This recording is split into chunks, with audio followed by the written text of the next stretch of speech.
Vaginal discharge is very common. Let's just talk about it. Vaginal discharge is formed by the vaginal mucosa, the lining that covers the canal, and the cervix, which is the neck of the womb.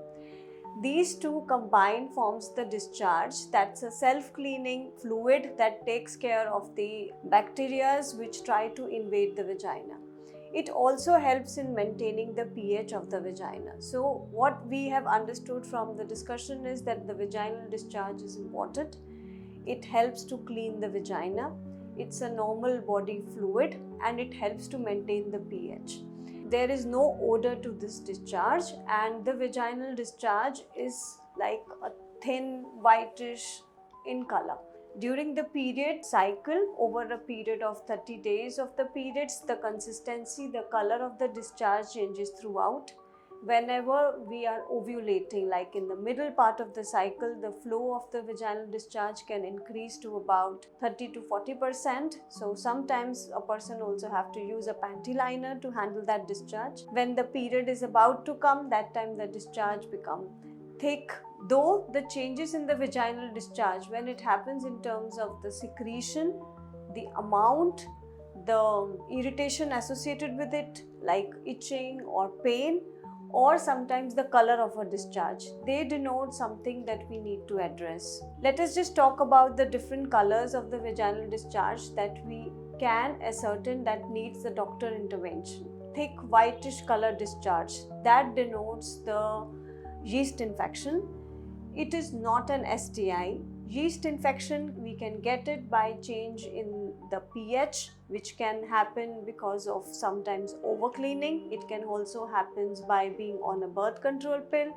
It can also happen when we have taken a long course of antibiotics, or it can happen also when we are stressed up. Yeast infection needs a doctor intervention, but minor things that we can do is to keep on drinking a good amount of water.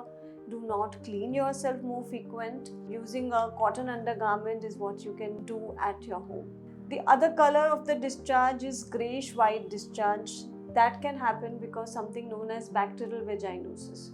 Bacterial vaginosis again is not an STI. It can happen because of change in pH. Overcleaning also causes bacterial vaginosis. If it is a repeated thing, usually meeting a doctor, understanding about the hygiene, understanding about why it is happening, and it can be managed. The next discharge is like greenish frothy discharge. That can happen because of trichomoniasis. It is an STI. Both the partners needs to be treated. If treated adequately, long term, we do not expect any sort of a complication. Next type of a discharge that we see is a flowy sort of a discharge with rashes. That can happen because of genital herpes infection. Herpes is a very painful skin issue which happens because of the HSV, herpes simplex virus, that causes multiple rashes on the private parts, thereby secretions, foul smelling, and a lot of discharge and a lot of pus forming discharge. It seriously requires the doctor intervention, and the partner has to be notified if the one person gets the infection. The other type of a discharge that we see is related to gonorrhea. It is yellowish white in color. That is associated with the painful urination.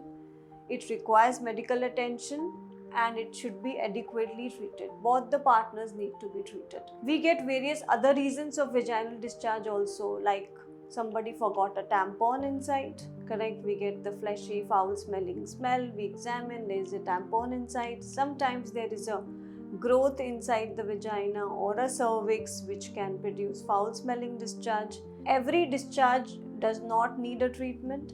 Any discharge which has changed the color, consistency, associated issues would require medical assistance. Simple tips to handle the vaginal hygiene.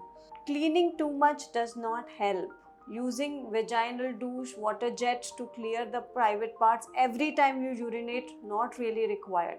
When you take a bath in the morning, cleaning your private parts, separating the labia is all what is required. Using a mild soaps is fine. There is no need for any intimate washes or creams for any specific hygiene of the private parts. Cleaning yourself from above to below, not from back to front. so that we avoid the infection from the body area which is loaded with the bacteria. And trimming of the hairs rather than shaving it would also be a part of the hygiene. If you have any questions related to vaginal hygiene, you can get back to me in the comment section below. Thank you.